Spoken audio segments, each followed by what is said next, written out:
తారక రామారావు గారి పౌరుషం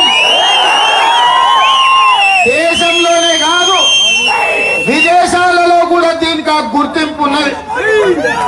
ఇవాళ గుంటూరు మిర్చి గురించి తెలియనోడు లేడు. ఒంగోలు గిత్తకు సాటి వచ్చే గిత్త ప్రపంచంలోనే లేదు. నాయకుడు అంటే నందమూరి తారక రామారావు గారు. మడమ తిప్పని అలుపెరగని పోరాటం చేసిన నాయకుడు.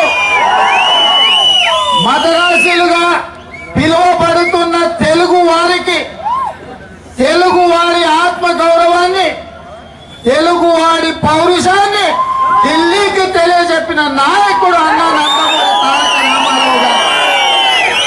వీళ్ళింత ప్రశాంతంగా ఇంత మంచిగా ప్రపంచంలోనే మేలైన రాజధాని నిర్మించుకుంటే వందల సంవత్సరాలైన వాళ్ళ పేరు చరిత్రలో ఉంటది.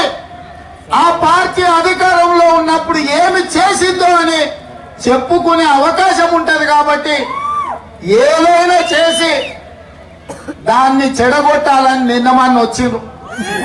మీరందరూ చూసిండ్రు కదా.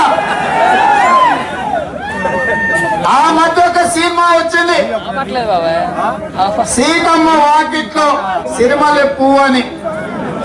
ఇవాళ విజయమ్మ ఒంటిట్లో విషపు పురుగు జగన్ వచ్చింది ఇక్కడికి. మీ దగ్గరికి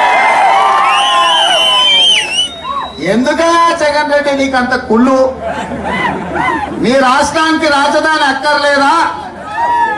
ఇంకా అక్కడనే హైదరాబాద్ లో ఉండి నువ్వు ఇక్కడికి రాకుండా ఉండి ఇక్కడికి వచ్చిన చంద్రబాబు నాయుడు గారి మీద తెలుగుదేశం పార్టీ మీద ఇక్కడి ప్రజలందరూ 40,000 ఎకరాల భూమిని ప్రభుత్వానికి అందజేస్తే నీకు ఈ అసూయ సరిపోదా?